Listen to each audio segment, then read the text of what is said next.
Welcome to the Atlantic Council's celebration of Veterans Day 2020. I am Adrienne Arsht, the Executive Vice Chairman of the Atlantic Council and founder of the Council's Resilience Center and Latin America Center. Today's event highlights the Atlantic Council's celebration of veterans on this Day of Remembrance. On behalf of our chairman, John Rogers, President Fred Kemp, and the rest of the board and staff, I extend our heartfelt gratitude to those who have served in our military. Your courage and sacrifices are admired and valued. War Words was written as a play and then adapted for the film by the playwright Michelle Kolos Brooks. She created a tapestry of the funny, strange, heroic, and heartbreaking stories of men and women who served in Iraq and Afghanistan. This filmed adaptation of War Words has been produced in partnership with Washington's esteemed Arena Stage and was directed by the company's deputy artistic director, Seema Sueko. It had been our original intention to mark Veterans Day with a live, on-stage, full reading of the play, but the pandemic has made that impossible. But the show must go on, and these artists have conceived a succinct rendering of the play's essence, and in a form that itself is a heartening testament to the resilience of creative minds. Resilience is something I care deeply about, but that's a story for another day. After the film, be sure to stay with us. Steve Grundman, the production's executive producer and senior fellow at the Atlantic Council, will convene a panel discussion with Michelle, Seema, and Nate Grazer, an Army chaplain whose story is depicted in the film. This segment covers their collaboration developing the script and film. As a lifelong supporter of the arts, I believe passionately in the power of the arts to highlight important issues of public policy and promote engagement in these issues. War Words is just such a powerful work of art. And now, I have the privilege and pleasure of introducing another Atlantic Council board member, my friend, General David Petraeus, who is going to offer his own reflections on Veterans Day and War Words. David, as many of you know, is a retired four-star general of the U.S. Army, whose 37-year career included a succession of combat commands that decisively shaped the American and Allied campaigns in Iraq and Afghanistan. In 2011, President Obama named him director of the CIA. Today, David is a partner in the investment firm of KKR and chairman of its Global Institute. General Petraeus, David, the stage is yours. Well, thanks for the kind introduction, Adrienne, and more importantly, thank you for the exceptional leadership and extraordinary support that you provide to the Atlantic Council. I am delighted to have this opportunity to add my voice to the Atlantic Council's celebration of Veterans Day 2020. And it is a particular pleasure to help present the centerpiece of today's event, a short film that has been adapted from a stage play, War Words, which I have seen and enjoyed, and which I am pleased to introduce to this Veterans Day audience. Veterans Day is very special to me. I know well the qualities Americans honor and remember on this day: the love of country, the desire to serve a mission larger than self, the capacity for sheer determination and courage, and of course, the willingness to sacrifice. The vast majority of my adult life was spent in uniform with individuals who exemplified these qualities, and I have abiding affection and deep admiration for them, especially those with whom I was privileged to serve in the post 9/11 wars in Iraq and Afghanistan. Thus, November 11th, the date when our nation pauses to recognize our veterans, their service, and their sacrifice, is particularly meaningful for me. Veterans Day can and should, however, also serve an additional civic purpose. And this was at the root of the Atlantic Council's support for development of war words for the stage and also this film adaptation of it. Ideally, Veterans Day should help reduce the distance between Americans and their nation's professional warriors, a distance that has grown in recent decades, no matter how heartfelt have been the expressions of gratitude that our society bestows on those who have served our nation in uniform. In truth, too few Americans enjoy personal relationships with servicemen and women, our veterans, and their families. This gap is no one's fault. It exists as a natural consequence of the facts that we have a professional military and that proportionally fewer and fewer Americans serve in it, with those who do often concentrated in certain geographic areas and in families with a history of service across our country. But if Americans' appreciation of our warriors is fulsome but lacking in real affinity, we suffer a certain civic deficit, which, among other adverse effects, can erode citizens' engagement with the difficult problems and significant opportunities for which American leadership in the world is critically important. It was a true pleasure late last year to watch the Los Angeles workshop production of War Words, a captivating play written by Michelle Collis Brooks, directed by Sarah Norris, underwritten by the Atlantic Council, and performed by a terrific cast. The script was based on interviews Michelle did with military veterans, most of whom had served in Iraq and Afghanistan. As these were wars that I commanded at the height of each, that I oversaw as the commander responsible for the greater Middle East, and that I later followed closely as the director of the CIA, I was keenly interested in the production. What I found was that many of the reflections in it were not just familiar to me, they struck important chords with me as well.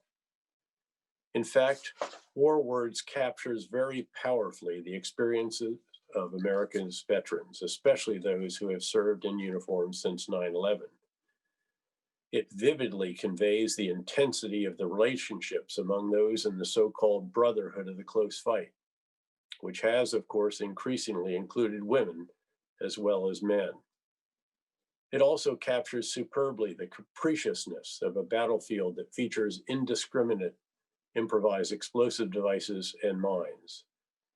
And it conveys the emotions that follow seeing one's battle buddy killed or seriously wounded, the pernicious effects of green on blue insider attacks, the sacrifices made not just by those in uniform, but by their families as well, the occasional absurdity of war and the activities that surround it, the significant contributions of and risks taken by host nation battlefield translators, the emotions on taking off the uniform for the last time, and the tendency, even in the toughest of times, to seek refuge in the notion that it could always be worse. All of that rang true with me. Yet despite all of the hardships, challenges, and sacrifices on the battlefield, I think that many veterans of the post 9/11 wars will agree with one of the play's concluding statements. I would go back and do it all again. I have always felt the same, although I do not want to glorify war, just service. Because as one of the other final lines in this exceptional production notes, war will break your heart. Few movies or plays have ever captured all of this for me as powerfully as War Words.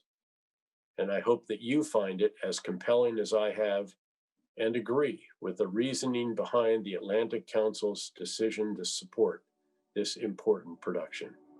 Thank you.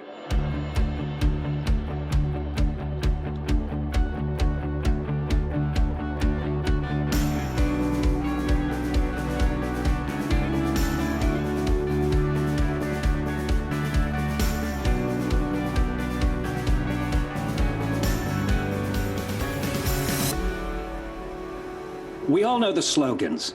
The few, the proud, be all that you can be. But how many of us actually know people in the military? I mean, statistically, they're not likely to be your sons or daughters, your wives or husbands. We don't buy war bonds to support them or ration what we have so that the troops could have a little more. Okay, sometimes we make our kids send the troops our leftover Halloween candy or a few boxes of Girl Scout cookies. Tell them to stop hoarding the Thin Mints. The troops are just like us, people. We need Thin Mints too. They cost the same as rah-rah raisins. No one likes the rah-rah raisins. Settle down, settle down. No one wants that. Ugh. This long war, Iraq and Afghanistan, we've been at it since 2001, 19 years. The war is officially old enough to enlist. People have been deployed 3, 4, 5 times during those years. We clap for them in airports and thank them for their service. And we love those YouTube videos where they come home in fatigues and they surprise their kids at school, right? We've learned to say, we don't support the war, but we support our troops. But who are our troops? Do we know them? I mean, statistically, you may not, because the percentage of Americans who actually serve in the armed forces is less than 0.5% of our entire population. There's no draft, and no one has to join anymore. So, who the hell would want to do something like that? I wanted to be an art historian, but when recruiters showed up on campus, I started thinking about my dad. He passed away by then, but he always felt so bad that he was the only one of his brothers who hadn't gone to Vietnam. He was the last born twin, so he had to stay behind. I guess I was doing it for his honor. I was so small that when I walked into the Army recruitment office, they took one look at me and were like, huh, we don't need any of that. So I marched right next door and I signed up to be a Marine. Heavy equipment mechanic, and I was good at it too. So, suck on that, Army. After growing up in a strict Muslim household, I kind of let loose in college. My dad saw my grades and said, hey, now, I'm not going to pay for C's. You're going to have to find another way to fund your education. I joined the Air Force. I loved playing soldier as a kid. I wanted to get out of my shit small life in my shit small town and make something of myself. I was a technology nerd and I loved to fly. What better ingredients for a drone pilot? No, not me. I just married one of them. Talk to Danny. I didn't know what to do with myself out of high school. I needed a purpose. If we don't know the people who serve, if they are not us, then we don't have to actually see the consequence of sending them into harm's way. I'm a chaplain in the US Army, and the one thing I learned for sure after years of counseling people is you have to walk. To heal and to bridge gaps and to make sense of the insanity of the world around you, I believe that you have to walk and walk and walk some more. And wander and wonder out loud. So, let's try to make sense of this whole thing. Walk with us. Just make sure to keep an eye out for these. IED, improvised explosive device. It's not big technology that's killed so many of our friends. It's these. In Iraq or Afghanistan, you never know where or when you'll encounter an IED, so you're always on edge. And that anxiety can come home with you. Sometimes it never leaves. even if you're a stay-at-home dad in a quiet little suburb of Colorado. I just retired after 25 years of service. It was a sad day for me. I mean, what am I if I'm not a soldier? I joined at 17, so it was the military that taught me how to eat right, take care of my body, talk to people, earn respect, and respect others. I was a ranger with 2 tours in Iraq. I have seen and done it all, but nothing has been more challenging or important to me than being a father. Maybe because my dad left when I was 6. My mother raised 3 kids by working 3 jobs. I grew up eating candy bars for dinner. I retired because I didn't think I could be a good dad while still being a soldier. But my wife, Emily, We met serving in Iraq. she's got a few years until retirement. Now she's being deployed again. We finally told the kids today. Isaac took it the worst. He cried and said, "Why can't Daddy go instead?" I told John to store my wedding ring in our safety deposit box because if I don't make it, I don't want it to get lost. She made Thanksgiving dinner the other night, since she won't be here for the real thing. Man, how are you going to plan the holidays without me? I'd rather plan a full combat mission against an enemy city. I know. The last few hours with the kids are spent like every night. What do you do differently? Although I let the kids sleep in the bed with us. I don't look forward to breaking them of that. You know, the last thing I remember is Isaac saying he didn't want me to leave and something about someone farting in the bed. Oh, that was probably Isaac, because he, I get tired of people saying it won't be that bad when she goes away. I mean, you got social media and other forms of communication, but no amount of technology replaces physical presence. The touch of a mother, her smile when I do something crazy. The laugh of my best friend. You want to know why these scare me now more than they did while I was deployed? Because her specialty is destroying them before they destroy us. I do what's called EOD, Explosive Ordnance Disposal. You may remember it from The Hurt Locker. You hated that movie. Well, it was so wrong. It was just all the over the top pulling on the wires and projectiles coming up. What a crock. We take every possible precaution before we put Jeremy Renner in the bomb suit to take the long walk. That's what we call it, the long walk. The long wait. Yeah, my worst EOD experience was during my last deployment. Actually, we had to clear this area called Route Gold, and it was a nightmare because it hadn't really been traveled by us before. So this whole area just looked like an entire landfill had erupted, and it was hard to know what was trash and what could detonate. So we're crawling along, we're shining our spotlights when suddenly, boom! I mean, IEDs just start exploding all around us like crazy. And before we can react to that, somewhere in the black of night, an insurgent assaults us with a grenade launcher. So the world was like erupting and thundering all around us. I thought for sure I was going to die. But by some miracle, our whole formation managed to survive. Although one of my guys got hurt pretty bad. He lost part of his hip. She and her sister used to play this awful game before she was deployed. You remember that? Yeah. If we had to lose a body part, what part would we lose? I hated that game. I know. It was just my way of processing. I lost part of my ear. No, that was a bar fight. It doesn't count. Felt like it counted at the time. No. We have a saying in the Army, shit happens and then you drive on. Well, after that night at Route Gold, I had to go out the next day and do it all over again. So I'm driving on And then a year later, doctor says, so, it's breast cancer. And I flashed back to Root Gold.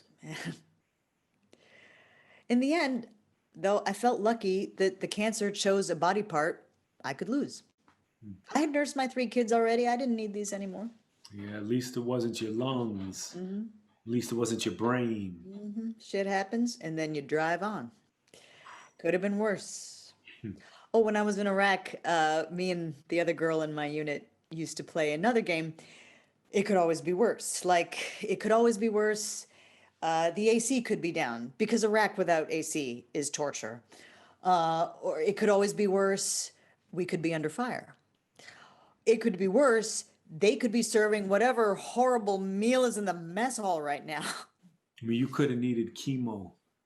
Yeah. You could have not made it. Yeah, it could always be worse. Or you could be deployed and I could be raising our 3 crazy ass kids by myself. It could always be worse.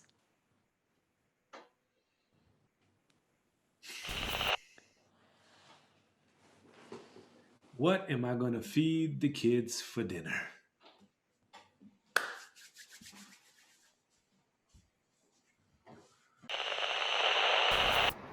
When I enlisted, my recruiter told me I had nothing to worry about in terms of combat.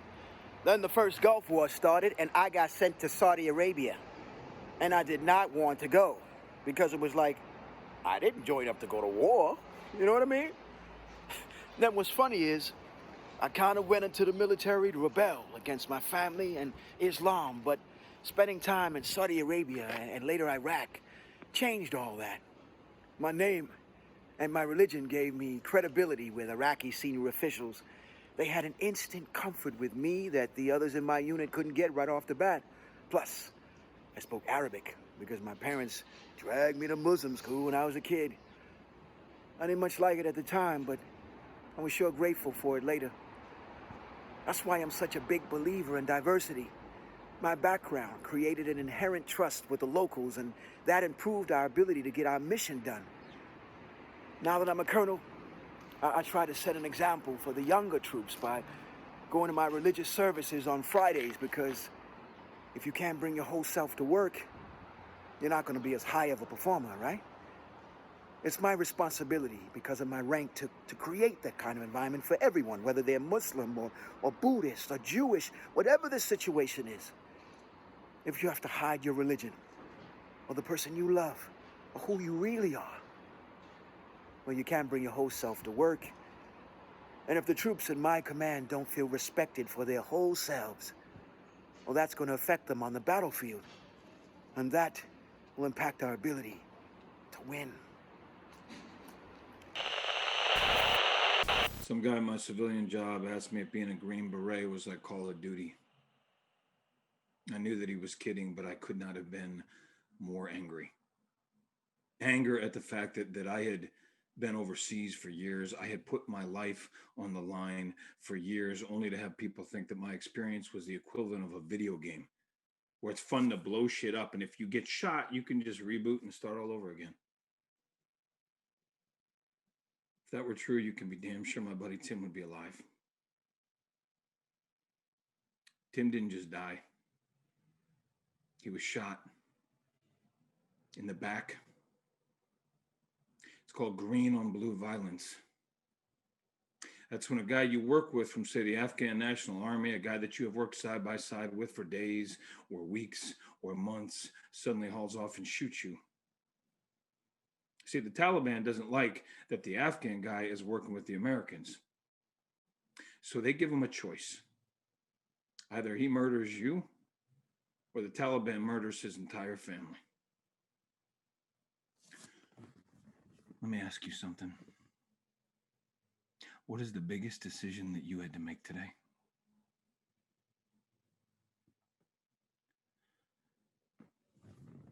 There have been more than 300 incidents of green on blue violence since our troops have been in Afghanistan, and I will tell you that is an institutional failure.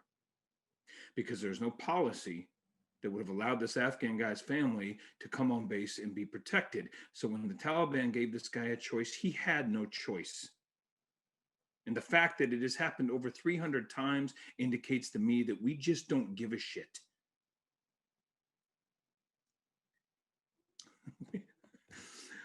We used to call Tim a gentle giant.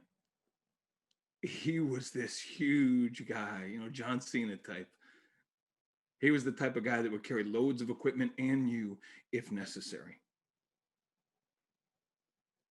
And when I got the call that he had been killed, I was in the reserves back in the US, but I was still leading my unit. I was also working in a corporate job as a consultant in the healthcare industry.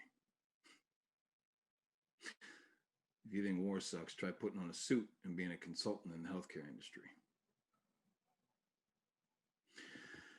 Our team decided that we had to essentially deploy to New Jersey, where Tim's family was located. Our mission was to get Tim home and get Tim to the funeral. And a military funeral isn't an easy thing. There is a shitload of paperwork. And by 2013, the death of a soldier wasn't that much of a big deal. To the military, Tim was just like any other soldier. They weren't in a rush to get him home. But we did not want Tim's family to wait. We took over a local firehouse and we made it our base. We even slept there. And that's where we coordinated everything. The vans to get the family around, the flowers, who would march with the casket. No one, not the Army or the fucking DOD, would get on it and help. I needed a flag detail and they wouldn't give me an answer for days. And I'm like, I got a guy who needs to come home and I can't even get a fucking flag out here. Once the body got to Dover to be checked, cleaned, all of that, we thought it would be hours before Tim got home. It took days. Days. I finally said to a couple of my guys, just go in and fucking get him. I don't care if you have to hurt someone. I really don't. Just get him. And finally, we had a really nice funeral.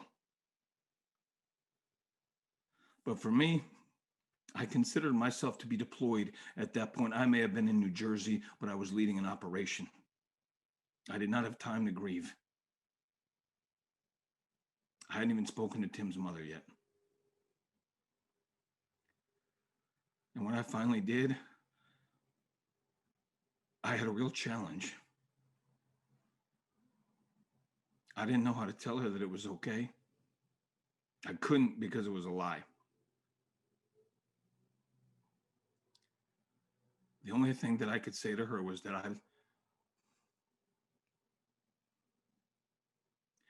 I loved your son. Tim was one of the very best that we had. And I couldn't say, it's all okay, Tim's a hero. Because at the end of the day, Tim got shot in a really shitty gravel pile in Afghanistan.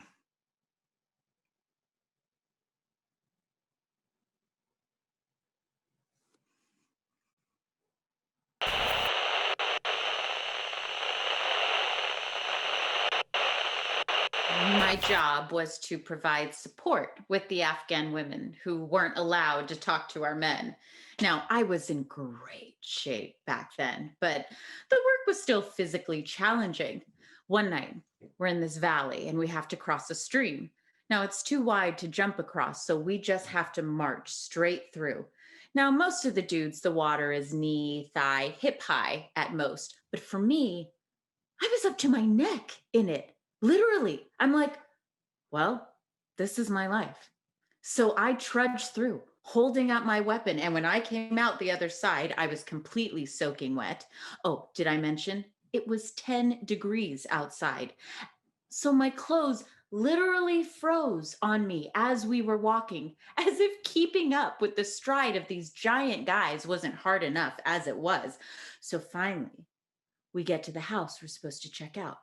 I stand outside, taking a knee behind a wall, waiting for the Rangers to do their job, waiting for them to signal me in, and suddenly, I have to pee. Really bad. I'm like, The guys can just whip it out as we're marching, but I was not given that luxury. Finally, I am so cold, I decide, fuck it. I'm going to pee. I'm going to have a moment of warmth, and then my bladder won't hurt, and then I will be good for the rest of the mission. So, in the middle of the night, outside the house of a dangerous insurgent holding up my weapon, I peed my pants. And all I could think was, oh my God, this feels so good. Like I just stepped into a warm jacuzzi for a second. People think being an RPA pilot, remotely piloted aircraft, you probably know us as drone operators. People think our job is like playing a video game. But you have to realize that most of what we do is surveillance. We could see what's going on the ground in high definition video. And unlike regular aircraft, a drone can stay airborne for 20 hours. I cannot stress enough the importance of that kind of persistent surveillance. It has an enormous psychological effect because the terrorists on the ground, they know that we're watching them. That can become quite a deterrent. And think about it. If you're a bad guy and you know you could be watched in high def at all times, I mean, do you sleep well? Can you live a regular life? Can you use your computer? Can you go outside? Read about bin Laden and some of these other bad guys. The state that they were in when they were found, they're usually not getting great nourishment or much sunlight. They become super paranoid. So at some point, they're bound to make a mistake. And when it comes to actually striking from a screen, I want you to understand, yes, there is some sense of being removed, but it's not as significant as you'd think. Compared to piloting a jet at 15,000 feet, people are the size of ants from that distance. You drop a bomb in a valley, you see a big cloud of dust, but you can't see the aftermath. In many ways, the experience of an RPA pilot is much more intimate. Like, at one point, we had been observing this terrorist training camp for a long time. There must have been 100 adult males training to be warriors for the terrorists there. I don't want to imply that we knew these guys, but we had been watching them for, I don't know, 6 to 9 months. We saw them running laps, hanging out. We watched them playing soccer, you know. And when the time was right, we hit them in a coordinated attack with about 20,000 pounds of munitions. What's strange is that you strike, debrief, and the next thing you know, you're on the 45-minute drive home. How do you begin to explain when you walk in the door and your wife asks you, "How was your day at work, honey?"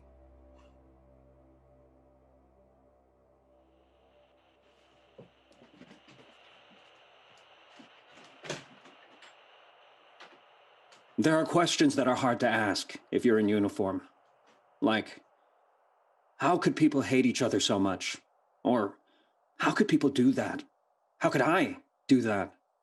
Where's God when things are horrible? When people are murdering each other? And what is murder? What is just and what's not just? My role as an army chaplain is to help our soldiers navigate those questions. I never really introduced myself. Hi, I'm Nate. My buddy Brett was killed in Afghanistan while I was back in the States finishing up officer candidate school. He was engaged to be married, but instead, he got blown up, along with 3 other guys 2 weeks before they were supposed to come home. When his unit got back, there was no help for them. All they got was, "Welcome home!" But these guys, they were messed up. I wanted to help. And I was told, well, you know, that's what chaplains do. And I was like, we aren't chaplains kind of old? And they were like, no, no, no, no, they help people. Well, that's what I'm going to be. Cut to me as an army chaplain, which is challenging because I'm supposed to be like, let me pray for you. And most military people are like, I don't do that. I don't even go to church. I think it's weird. So I went back to school and I got my master's in social work. And prayers are nice, but these guys, they need real help. See, for the most part, we understand injury as clinical. You know, you get injured, something's broken, and we fix it. But there are all kinds of injury. And what I often deal with is the idea of a moral injury, which is that you violate some kind of core, fundamental concept of who you are. War puts you in these impossible situations because it requires you to make the really important decisions very quickly. And most of the time in life, you don't make important decisions quickly, right? In war, you're in situations that don't make sense, and you don't make sense in them. And you become something you never imagined. I mean, I joke and say it, but it's the truth. I have lived the life of a Lifetime movie. I mean, I should be a Lifetime movie. I mean, my life is just wild. I mean, when I met Dan, he had some scars on his chest from being shot, some stab wounds and stuff like that. But I had no idea there was so much damage I couldn't see. No one wants to hear what's happened over there. But then at the same time, they expect us to come home and just poof, mesh back in with society and instantly become normal people. How's that supposed to happen when people hear you were in Iraq or Afghanistan and automatically think you're a psycho? Or they hear the letters PTSD and you're treated like a disease? They don't understand what they can't see, and you can't see traumatic brain injury. It's a pretty funny story, how we met. I just got a divorce, and my cousin convinced me to work an extra job at her bar on the weekends, you know, just to keep myself busy. We met her first night there. You're going to think I'm crazy, to be completely honest. So I was a shooter girl. Okay. Basically, I went around and asked people if they wanted to buy a shot while wearing these shot holder belt things. I targeted this table because I could tell these guys were military. They always want to drink, and they did pretty good. So as I'm getting everything out and collecting money, I accidentally bumped into someone behind me. And when I turned around, it was Dan. And I kid you not, our eyes met and I felt something and it freaked me out. She took off. I did. I ran down to my cousin on the first floor and I'm like, oh my gosh, Heather, if I didn't know better, I just met this guy and I feel like I'm in love with him. And she was like, have you been drinking? Then I happened to turn around. Well, there he was. He had followed me. Hell yeah, I followed her. I mean, I had seen her across the room and I said to the guys, oh my God, that's the girl of my dreams. And they gave me a hard time. Like, yeah, right. I bet you won't even get her number. And I said, no, I'm going to marry that girl.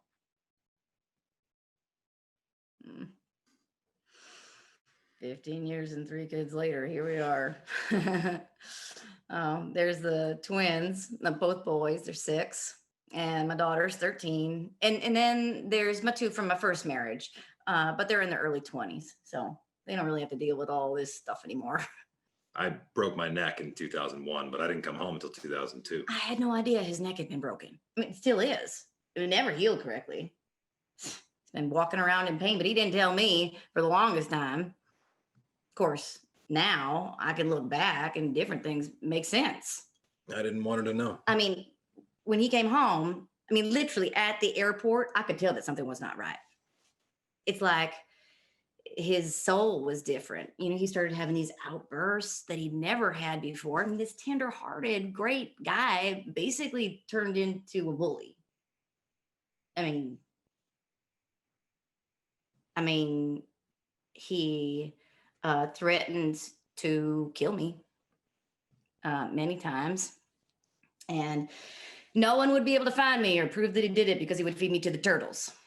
Because turtles eat everything, the bones, everything. I mean, this is what he told me, right? Fun fact I learned from a guerrilla faction when I was once deployed to El Salvador. Yeah, for a long time, I didn't feel comfortable telling anybody about this. I mean, I think it was just in shock, or maybe scared. I mean, the military trained him to kill people. They program us to be machines, but then they don't deprogram us to bring us home. He was having flashbacks and night terrors. Oh, once he was dead asleep, having what seemed like a terrible nightmare. Now I reached out for him and he grabbed me, threw me against the wall and broke my wrist. I didn't even wake up. I didn't even know till the next day. He didn't. Why do you think you stay with me? I have no idea. I mean, all I can think is God. Yeah, at one point I didn't feel comfortable talking about all this. I wanted to talk about it. Well, I finally gave him an ultimatum. I said, you either get some sort of help and get me involved or I'm leaving. And we went to the VA the next day. And I said, I am not in the medical field, but I want him checked out, you know, head to toe. I want x-rays, CAT scans, MRIs, I don't know, do them all. Well, lo and behold, that's where they found he had a brain injury. And they'd already diagnosed him with severe PTSD and manic depressive disorder. I mean, he was on more medication than my 93-year-old grandmother. So he wasn't on the right medication and he wasn't getting the right treatment. And because I hadn't been treated for so long, he now has early signs of dementia. It wasn't until 3 weeks ago I had my first treatment for TBI, and that wasn't even through the VA. At Mass General, they discovered the crystals in my ear had been knocked loose from all the explosions. Yeah, and that's why he was throwing up and having migraines. Not to mention the double vision that had him running into walls. He even dislocated his shoulder once. I mean, just imagine feeling like you were never walking straight. I mean, I'd be depressed and angry. And then you add the PTSD, and then you add the brain injury. They did something called vestibular therapy. When Kim came to see me in Boston, I couldn't believe it. I said, Kim, I only see one of you. Yeah, and I saw a glimpse of the old Dan. And I mean, it was just so worth this whole journey because I feel like he's still in there. You know? After everything, I still have so much love for him. I do. Don't want to sometimes. He's been buried under all this ugly, but it's not his fault. I know Danny's heart. And I can't give up on him, man. I just can't. The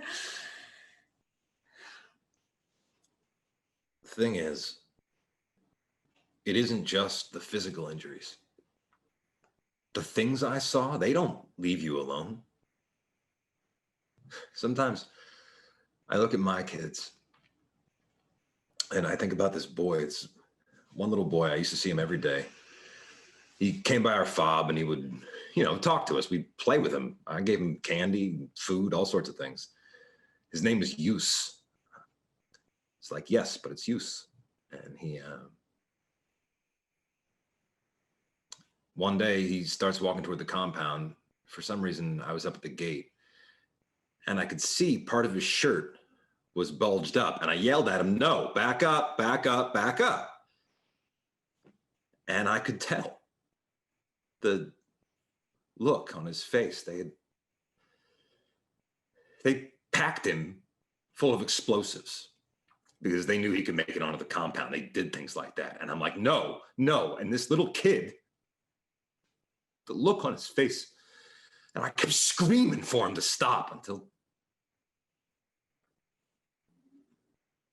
one of our guys They sniped him. The sniper took him out. You know? Yeah. They took him out. Let me ask you, you ever been like driving and you go to make a lane change and then there's a car there and you got to get back in your lane real quick. And then like 2 or 3 seconds later, you have like pricklies go through your whole body and you feel like your heart's going to explode. That's what it's like living with PTSD every day. You feel that anxiety, that holy shit, that oh my God feeling every single second of every single day. But like the Major said earlier, shit happens, then you drive on. You drive on. You drive on. You drive on. Drive on. Drive on. We drive on. Most of us don't have a clean relationship with service. War will break your heart. I tell my units, don't serve on behalf of America. I know that's the narrative that we give you, but do it because it's your choice, right? Do it because you feel like it's needed. But don't view it like the way we have with past wars, where they say, thank you for your service, and you're like, I fought for you. Most people are detached from the costs of war, but we have to find a way to share that burden somehow. I say this all the time, whether you agree with what's happening with the military or not, you have to own some of it. That's democracy. Look, I didn't create the world this way. Yes, I know, I get that, but that doesn't mean that it's not my responsibility to fix it. I'm not asking for perfection, but I am asking for a better way of doing this. And in the meantime, you know, the little secret that I have is that anytime I'm asked to do an invocation, I always put a line in there that I look forward to the day when when there is no longer a need for swords, and to be away from the people we love. Yeah. One day. You know that song? One day, one day, one day. You know that song.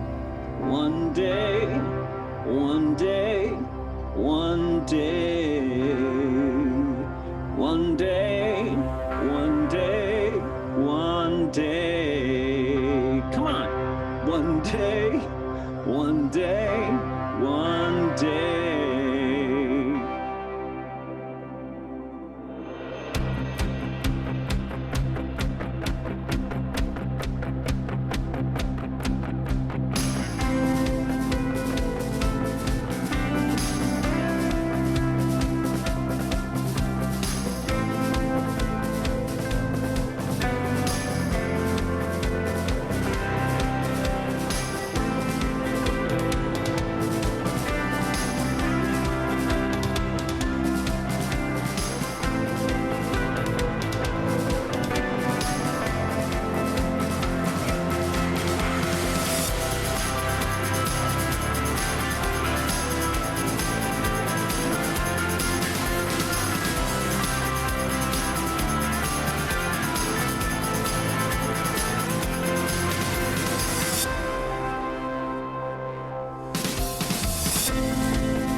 Well, happy Veterans Day, everyone.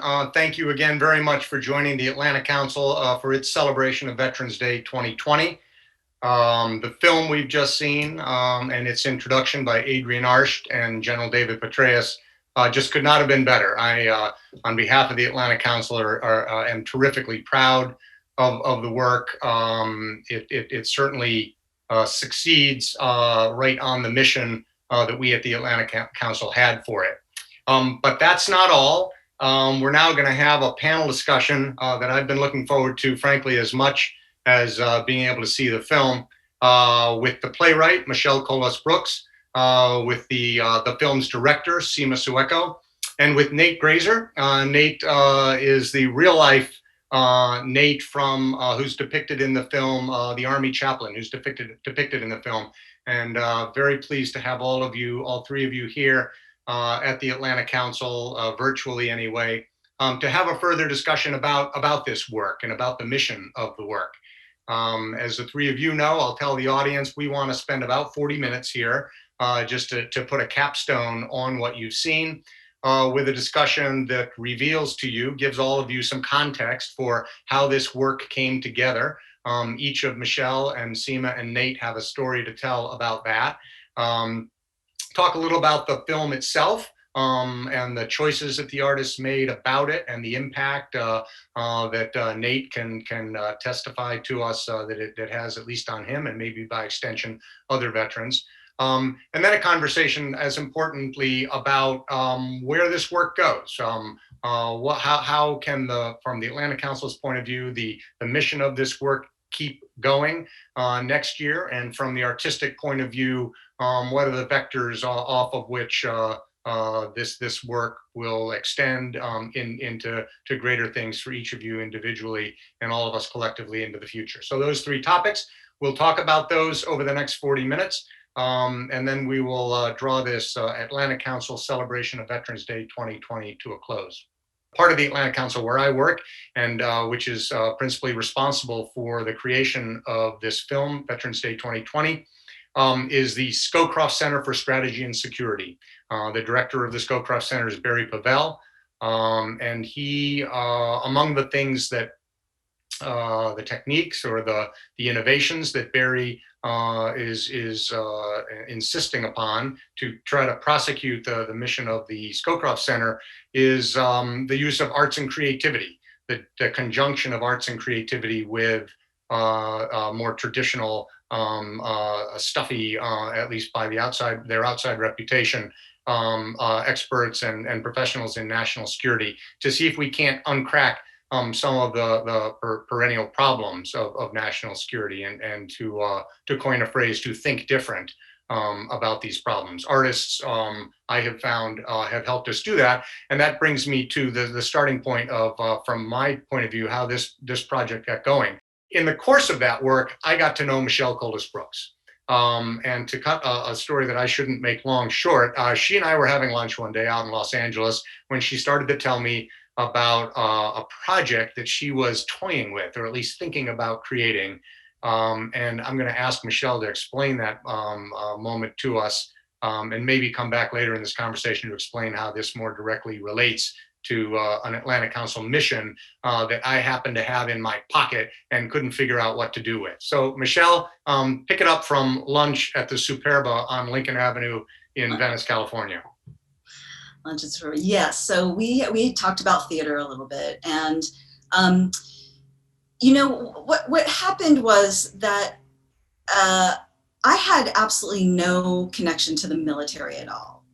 I live in a world where I know a lot of artists, I know a lot of terrific people, but I literally do not know one person in any of my worlds who served in the military.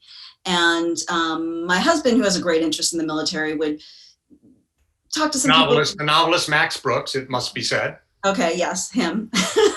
He would come, he would come home and he would talk to me about some military stuff. And to me, there was, there's weapons, there's, stuff that doesn't particularly interest me. But right. Then he started telling me some stories of some of the people that he had met.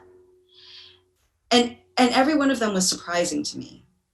And I remember saying to him, somebody ought to interview these people and get their stories to humanize them, because these are all surprising to me. And then I realized, oh, that's what I do. maybe I'm the one that should go out. You were a journalist before you were a playwright. Yes, I had a life as a journalist before I sort of moved over into playwriting. And so when I was fortunate to have lunch with Steve at Superba, I sort of threw this idea out at him to see if it would stick. And what I had in mind was kind of using the paradigm of what Eve Ensler did with the vagina monologues, which was to take stories, to work with those stories, to curate them, and then to have actors, talented actors, deliver them for maximum effect. Right. So I'm going to interject because there will be a lot of people in the audience who don't know the Vagina Monologues. The Vagina Monologues is a play by Eve Ensler, which, like the play on which this film is based, was curated from interviews with, in her case, in Eve Ensler's case, women. I just wanted to add that bit of context for an audience that might not recognize the reference. Yes.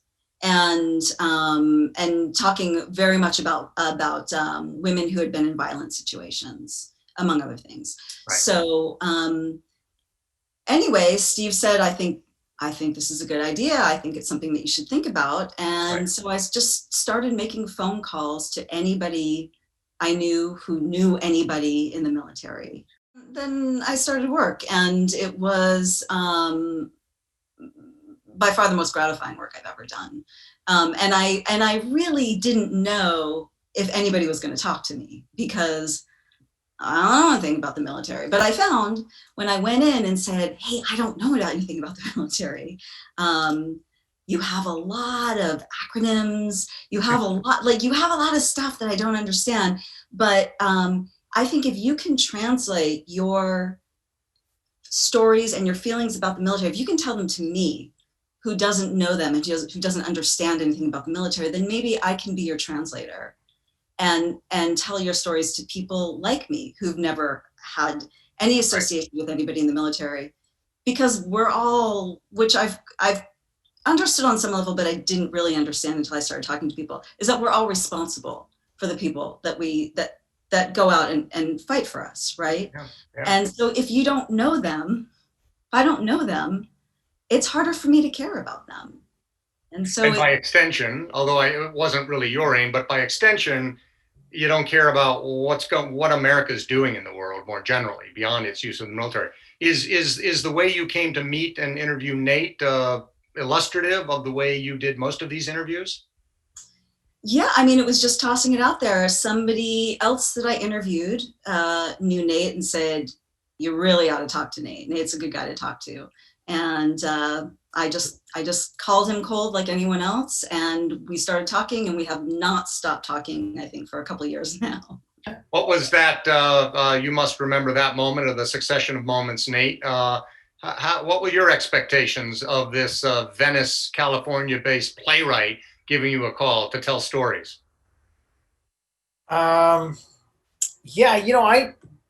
it's not every day that somebody calls and actually wants to hear about your military service. I mean, it's really, Steve, you can probably count on one hand the amount of people who have actually asked you. Yeah, so I was curious, and she was, I also was really, one of the things that's wonderful about Michelle is that she's just very curious, and she approached it like, I know nothing, tell me all the, wait, hold on, so wait, now what happened? No, I'm sorry, I don't know. What is that word you just used? What's a sergeant or a NCO? Can you say that again? Hold on, what was that? And you could tell she's like taking notes on the phone, right? Yeah. Like, what was that word you used again? Sure. And there's something that's very endearing and disarming about that. Like vets are typically pretty suspect, and so someone's. But I think you were susceptible to the conversation because you knew that there were stories that needed to be told, or that there was something America didn't understand. Do I have that right? I don't think I was that enlightened yet. I think okay. I think a friend of mine. I got to tell you what, this character she wrote based on you is. Yeah, I think you know, like anything, I think I grew with Michelle in this too. I think that's a really important part. I think it's not one-sided. I think both of us have grown together in this, and I think that's an important part. That it's not just better for everyone, or maybe we'll talk about that later, but it's also good for the vets to be able to share a story and talk about and sort of say, yeah, that happens, or this, yeah, that's part of how this works. Yeah. And I think that was, I honestly entertained the phone call originally because my friend said, hey, this woman Michelle is going to call you. Just pick up her phone. Pick up. All right, I guess I will. See what happens. Let me just turn back. Anything you want to amplify about the process, which actually is just absolutely central to how this all came together, of talking to these veterans. Michelle, you want to add anything before I turn to Seema's part of this journey? Well, I think, you know, one thing something that really struck me was that, like Nate said, I couldn't believe that nobody had asked people about their stories. That was so stunning to me. And I would say almost every single person that I talked to thanked me for listening to their story. I felt very grateful that they were actually telling it to me, but they were actually just so moved that somebody actually wanted to hear their story. And, you know, I live in LA. I mean, everyone's telling their stories all the time. Everyone loves telling their story. So I couldn't imagine. Town full of stories, yeah. Yeah, it's a town full of stories. So I couldn't imagine that everybody wasn't wanting to tell their stories all the time. And it turns out a lot of people did want to tell their stories. And I had to go in always saying, if you change your mind, that's fine. If you say anything that you want to take back, that's fine. There's nothing here. I'm not trying to get anybody. I'm not trying to make something happen. I have zero agenda except to just hear you. And that opened up a lot of doors, and I got a lot back from that. I got a lot back. And I talked to Nate, and I asked Nate who I should talk to, and I talked to Steve, and another Steve, and he told me someone else to talk to, and it really just it was very easy. There's a few people that turned me down. There was a few people that flaked out, but all in all, I had a lot of conversations. So over the couple of years since Michelle started that hard work, the Atlantic Council has continued to support and develop and promote the play through a staged reading, through a workshop production last fall. And off of those experiences, which were well received, it was our ambition this year to stage a big stage reading at a big theater, either in Washington or somewhere else, and really give a big tailwind to this great work and to its further development. And then there came the pandemic. And then, so all of you would either know or can certainly imagine readily, if you didn't know it, that live theater is shut down across this country and pretty much across the world, with just a few exceptions. And so consequently, this ambition that was pretty well developed in late spring suddenly came to naught, or looked like it might came to naught. And then I was browsing around the theater offerings here in Washington, D.C., and I came across a short film produced at the Arena Stage Theater called, is it May 20th or May 22nd? May 22, 2020. May 22nd, 2020, which was a time capsule. You can say what you want, or you can characterize it as you would. For me, it was a time capsule of the pandemic in Washington. And I was intrigued by the fact that a theater company had done this, and I thought it was really well done. And so I sought out and ultimately was put in touch with Seema. Although not that long ago, for the high quality of what you all just saw on the screen, I hope and expect you'll be surprised to know that I think our first conversation was not until the first week of August. That's accurate. I was just remembering that. And of course, it also feels like a lifetime ago. Indeed, right. Right. But first of all, Stephen, I can't thank you enough for giving me this opportunity to work on this project, and to thank everybody at the Atlantic Council. It's been a real honor for us at Arena Stage to partner in this way with this very great think tank, the Atlantic Council, and to dive into these stories. Thank you, Stephen. You're welcome. So from there, right, some guy in a think tank calls you and says, hey, I got a play I'd like made into a movie. Yes, well, first we should also let the public know that, Stephen, you have a theater background as well. which is why you shared this joint love of theater and policy. And as you and I spoke on the phone, we discovered that we both shared these two loves. I have a master's degree in international relations with a focus on Middle East politics. I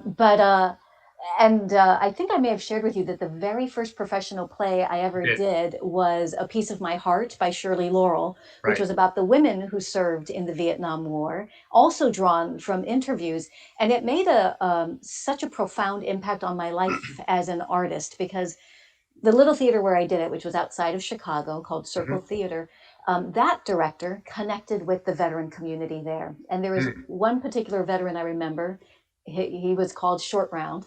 And Short Round and his family every Saturday would make hundreds of sandwiches. And then they would go to all the alleys, underneath every bridge, all the back streets throughout Chicago, and feed homeless veterans with these sandwiches. I was so moved. And he came and saw that play about 10, 12 times. And every time he brought more vets. And that brought to me the power of this connection between artists and veteran communities. Indeed, almost a decade later, when I was in San Diego running a theater company, I produced that play again and had a chance to connect with Veterans Village of San Diego. But little did I know how susceptible you would be to this when I brought it to you. And yet, like you say, within the first 20 minutes of our conversation, there was a lot of consonance between our impulse for the sort of work that art can serve. Exactly. But then, of course, the question was, how the heck are we going to do this in the middle of a pandemic? Except that I'd seen you do it, so I knew that you had a key to something.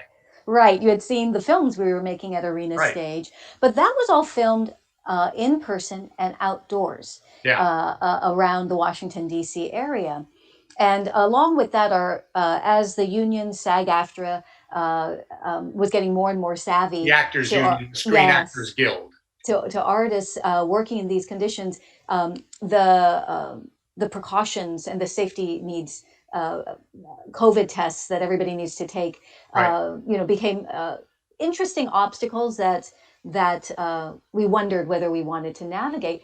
But at the same time, I was reconnecting with a theater artist I've worked with before, Jared Mizzachi. He's a projection designer in live theater. And he had created a team called VidCo, Virtual Design Collective. And they had discovered a way to use projection software called Isadora, pipe it through Zoom to be able to create live events and filmed projects that break down these Zoom boxes and allow you to edit, cue in different effects. And once I saw that, I thought, this is the way. In the movie, the cool there stuff we go. in the film. Yeah. And so I thought this might be the way. And so I reached back out to you and said, would you be open to this approach? And the other thing, that undercurrent, was this idea of it's Veterans Day 2020. 2020 is a unique year. And rather than trying to run away from it or hide that we're in a pandemic, to embrace it and embrace that we are communicating, trying to connect with people through these screens. And what would it mean to actually make that a hallmark of how this particular story is told in this particular year, in this particular moment. So I thank you and the Atlantic Council for being willing to go down this road. And Michelle, speaking with you about it, I know at first everybody was like, oh, a Zoom play, that sounds awful. But I appreciate that you took that leap of faith to go with us on this. Thank you. Well, it was a little bit of a leap, but it didn't seem all that hard because of your conviction. You had a conviction that this would be great, that this could be great. And I talked with you enough to take confidence from your conviction. In general, what working with artists I do, that's what I'm always looking for. If they've got conviction about something, nothing will stand in their way in my experience with them. Well, let me turn the page a little bit and actually pick up right from where you were, Seema. I think one of the great satisfactions of the film for me, I hope for others in the audience, is the fact that this was both, it's obvious in one respect that it was produced with Zoom, but it, like you say, it went so far beyond the boundaries of what those of us who day to day in business experienced Zoom to be. And I actually think in this moment, there was something kind of heartening about that. That it was a demonstration of another of the impositions of this damned pandemic that we fought back against, that we transformed into a work of art. I wonder if you pick up the second chapter of our conversation by talking about that, talking about the artistic choices you made. You've already indicated one of them. Let's embrace, if that's the right term, the fact that we're in the middle of a pandemic rather than walking away from it. Could you say more about that? Well, I hearken back to what Adrienne Arsht said in her opening remarks about resilience. Mhm. You know, a crisis is a terrible thing to waste, and this was an opportunity for the art form to grow, to expand, and an opportunity for me as an artist to direct for the first time in this particular platform, and that was truly exciting. But you know, with any project, the first question we always ask as directors is, why is this play necessary now? Mhm. And when I look at the now we're living in, and certainly the now of just a few weeks ago when we started speaking, or a few months ago, we live in such a polarized nation where we're in our silos, we're in our corners, and we don't know one another. We've othered and not humanized each other. And when you said to me, when I asked you, why did you commission this play in the first place? And you said it was to humanize people who serve in the military, that really spoke to my heart.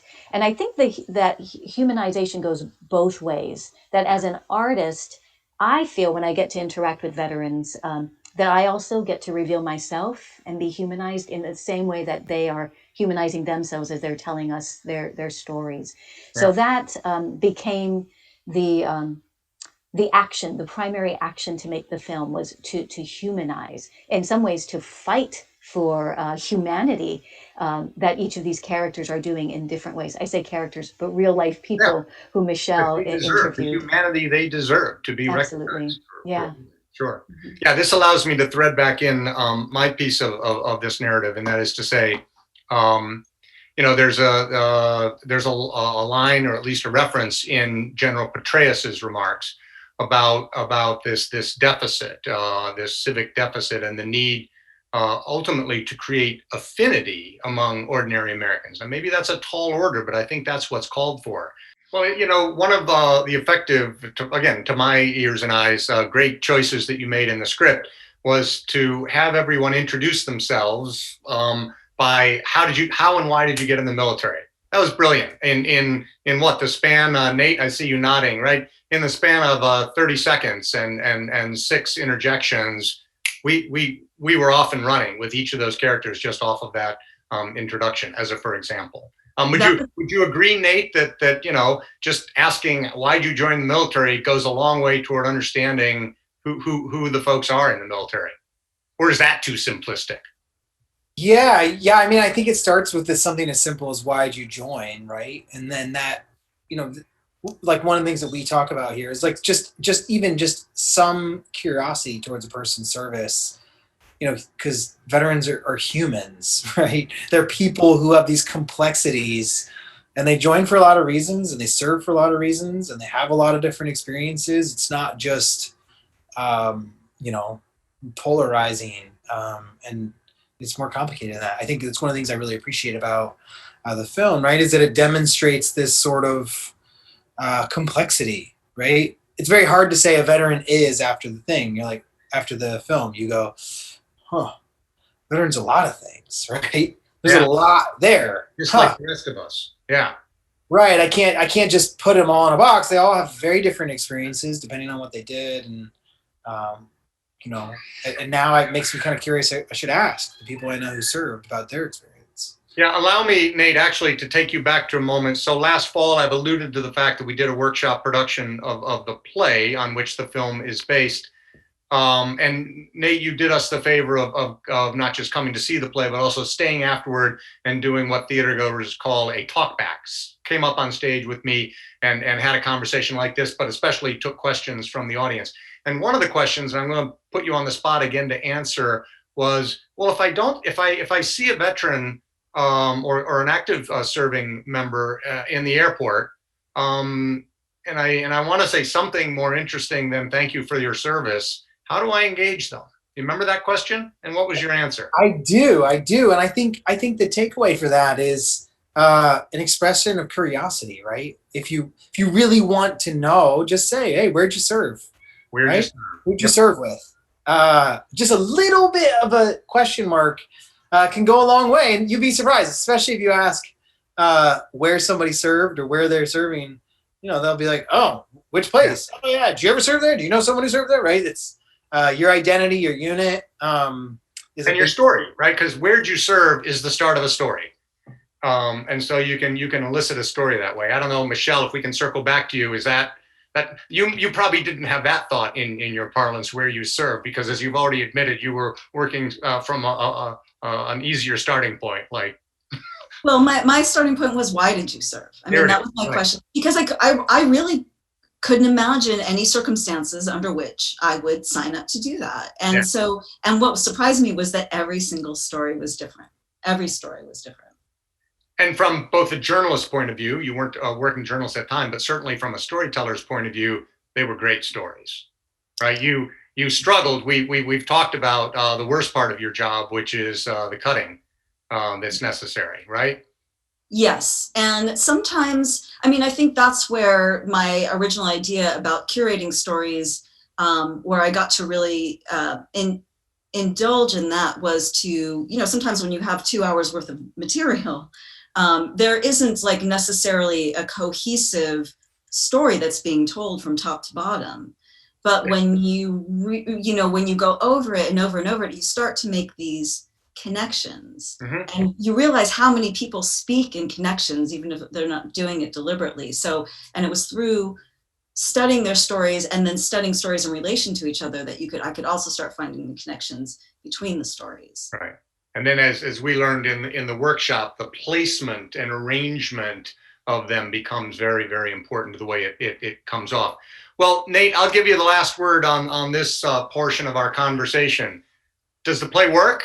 You're actually say a word about what you do day to day. Actually, your character said it in the film, but you get to say it in your own words.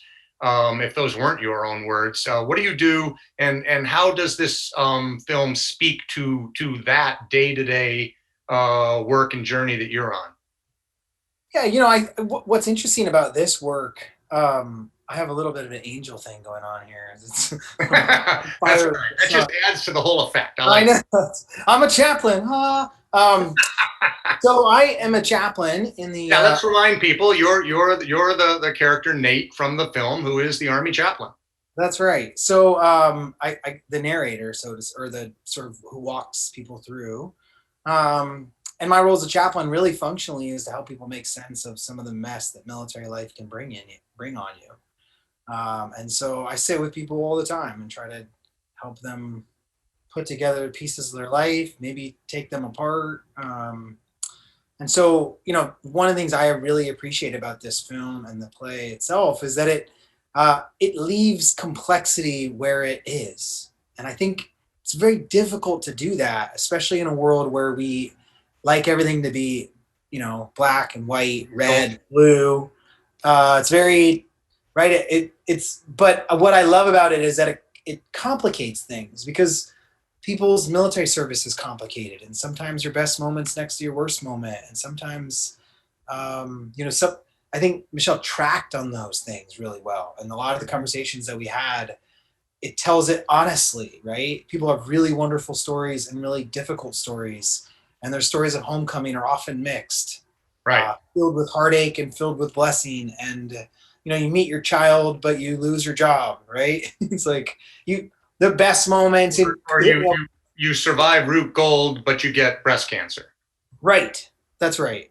You know, these challenges, and I think that's one of the things I really appreciate about this, is that it does humanize, to Seema's point.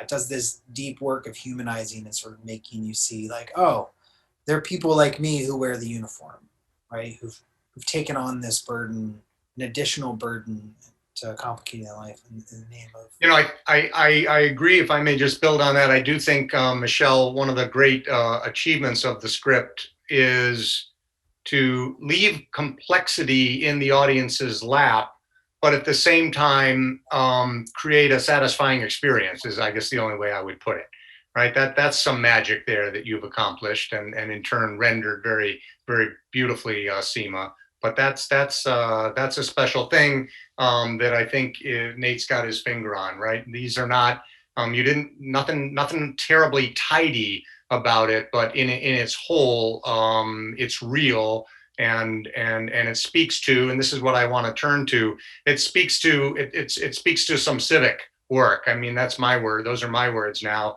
And why don't we stick with Nate while we open up this last chapter of our conversation. What is that work, Nate? Just say a little bit more about the particular challenges, and you face a bunch of them, but especially in the relationship between what I will continue to call ordinary Americans, ordinary good-hearted Americans, and soldiers, sailors, veterans, warriors, as I would prefer to call them. What's that work that needs to be done? Yeah. Well, I think there's a lot of work to do. So I think, for one, the context that soldiers live is one of, even the fact how we're doing this, right? I think, to Seema's point, we are separated, right? We are a very, very divided country, and that is felt with warriors, right? It's very difficult to come home to a community that barely exists. So what we find is that warriors are experiencing that disconnect more and more, right? People get out of the military to a community that's already fragmented, that's already divided by lines and lines and lines of identity and partisanship, whatever it is, right? And so I think the work is this sort of bridge building, is to find a way to build a bridge so that vets don't get lost on the way home. We were talking earlier. This is one of the oldest things that have plagued warriors. The stories of like some of the ancient Greek stories of Ajax or Agamemnon, their failed homecomings, right? Yep. The stories of warriors who couldn't make it all the way home. Even the story of Philoctetes is the story of a warrior whose wounds stunk, and so he got stranded on the island of Lemnos. These are stories that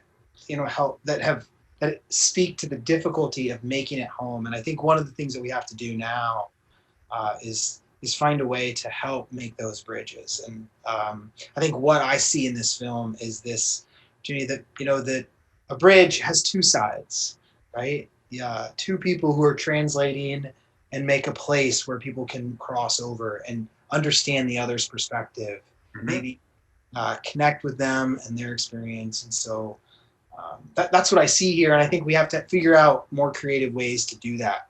And that is meaningful. That is resonant with the work you see that needs to be done, again, among us and for veterans. Yeah, and my role as a chaplain is I sit with a lot of young soldiers who are struggling. Right. They ask me, I don't know how to live. They say, like, I'm wandering. I mean, in less words, they say, since I've gotten out, I'm not sure how to live anymore. Literally, there's an epidemic of suicide, but really it's a crisis of life. It's a crisis that warriors don't know how to live in this world. And I think one of the things that I think we're trying to do, or that I see in this film, is that this try to find a way to allow warriors to live, to build a bridge so they can come home and find meaningful ways to engage and live in the world again. Yeah. We shouldn't, we don't have time to talk about it here, but the crisis of suicide in the military is actually getting worse at the moment. Michelle, what's the further work and ambition you have for your play, War Words? So my ultimate dream, my ultimate goal with this piece is for it to, and I love what Seema did with this film, and I'm so thrilled that it's been able to live, but beyond that too, I would love to see it, obviously live in the theater again. And and sort of following the paradigm of what Eve Ensler did with the vagina monologues, and she created something called V-Day. So every Valentine's Day, the play can be licensed for free from at any theater, and then all the proceeds from those productions go to organizations to support, women in crisis. And my ultimate goal for this piece would be to be able to license it every Veterans Day, and for all those proceeds to be able to go to some kind of veterans organization to be agreed on.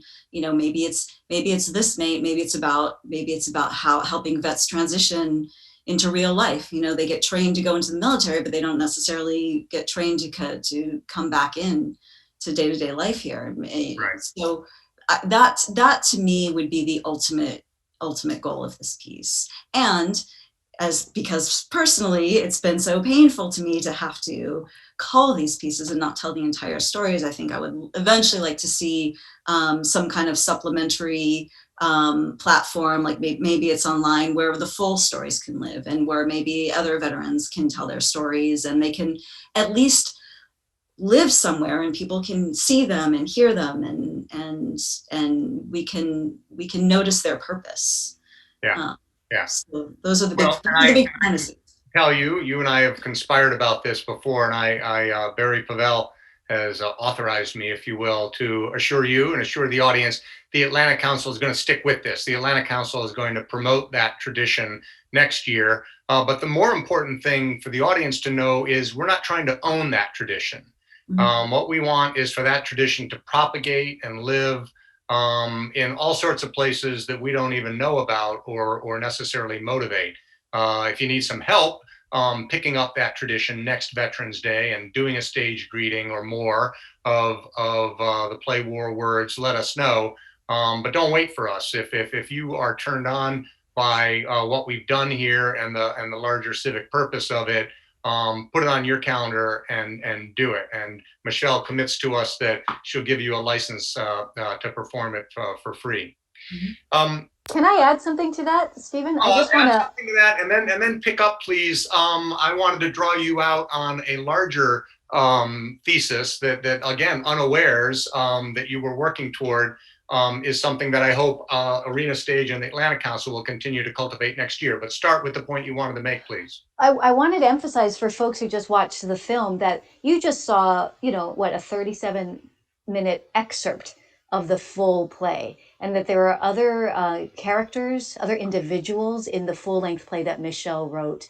It was indeed painful to have to edit it down because there were so many wonderful stories. So I do encourage folks to pick this up, and every Veterans Day, do a staged reading of this, and take that opportunity to humanize yourself and humanize veterans and active duty military, and just build community intentionally and deliberately as best as we all can. I think it expresses in maybe a still more interesting way this idea that we at the Atlantic Council have of joining artistry to these serious issues of national security and other issues about public policy more generally. So talk to us about that, how this work fit into that.